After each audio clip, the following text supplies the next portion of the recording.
Mbokelengi, le jeudi le 7 janvier 2021, nako sabinote, mboka yekomi elengi. Héritier Watanabe nazo bandana yo, mi ange mi démon mon ami. Héritier Watanabe na tunika na Côte d'Ivoire, grand-père azo lelanini. Na Côte d'Ivoire, héritier Watanabe na tuni yo, grand-père azo lelanini. Grand-père Leli Bolingo, Mbokelengi, mboka sentiment. 239 nouveaux cas confirmés. Il y a coronavirus.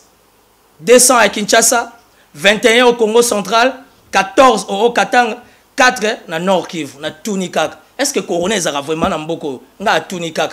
Na boyite mais na Tunikak. Mbokeleng. Na cadre ya corona, c'est possible.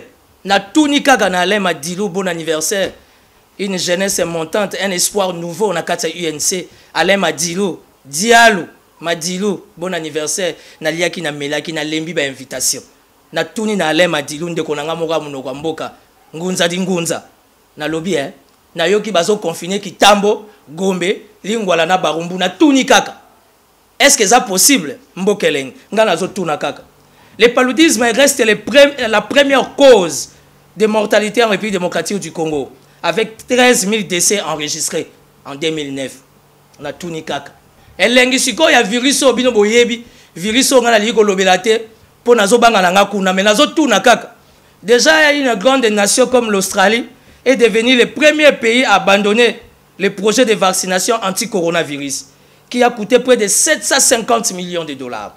Ça veut dire 402 milliards 837 millions 865 millions 1000 plutôt de francs CFA. Ça veut dire que en Australie, ba boy na bango makamba virus wana, ba tonga wana ya coronavirus na tuni kaka.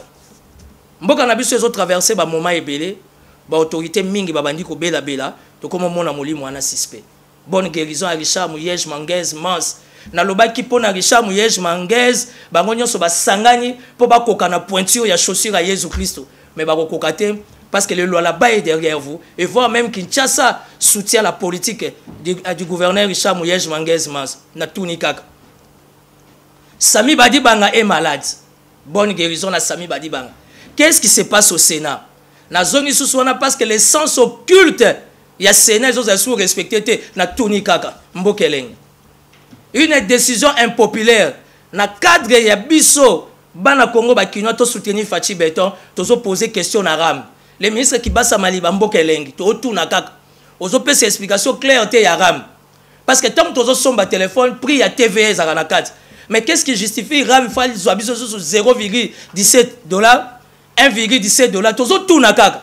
Et ça va décision moga impopulaire. Jamais Kabundi Yaya, ou Loba vient en gagne au port, on continue tout mambu Yaya, George Elito Yaya Mpe, Botala Likambe, Kweli grand-père na Côte d'Ivoire, grand-père à Leli, na tout nakaka. Jamais Kabundi. Qu'est-ce qui se passe dans la décision ya Ram? Kota yango Yaya, yo zakami sumakas. Christian Bosembe nazo lukayo ndeko nanga. Christian Bosembe, tu fais un bon travail. Félicitations de nous soutenir la première dame Denise Nyakeru. Mais Christian Bosembe ngana tuni kaka. Est-ce que le bureau d'âge a besoin de 12 millions de dollars pour na vote, il y a un nouveau bureau Assemblée nationale ngana tuni kaka. Mais ba kombo eza cité Inagozi, Jean-Pierre Liao na Christian Mwando Simba. Nga vama so tuni avina nga. Le pire esprit, n'a préféré toper ça Jean-Pierre Liao. Parce qu'il a déjà une expérience, à hauteur aux la directeur des cabinets, il y a Obé Minakou, Mbokeleng. Jean-Pierre Liao peut solo laka, Mbokeleng. Les cerveaux d'État, il y a aussi solo la tête, toujours il y a Joe Kilo, bravo, solo landé. Pour biso se toana Simanayom. Christian Bosembe, wapi Ndeko Eliezer. Ndeko Eliezer, uko wapi. Ndeko Daniel Safo, uko wapi. Tozo kamwa. 12 millions pour na vote kaka, il y a un nouveau bureau. Quel est l'avenir d'un fonctionnaire congolais? Quel est l'avenir d'un policier congolais? Na tuni kaka. Dédicace spéciale na JC Assase. Moi na kisangani azana Kinshasa. JC Assase oyaki vimana ba mbisi wana menga na zuka kate na zoka mwa kwa. Maître Montana na kimbangiste côté ya père spirituel na zozela. Vina nge komikaka. Obike na kutani na ya edi. Ya edi ngwe moto na ngenga tali chapelé. Ya edi alobi na biloko nzoto na tuni kaka. Ngapena lela lokola grand-père Mbokeleng. Jantini ngobila fois loba. Elengi nango yango wana. Jantini ngobila s'est décidé il faut loba. Akoloba nini Mbokeleng. À suivre.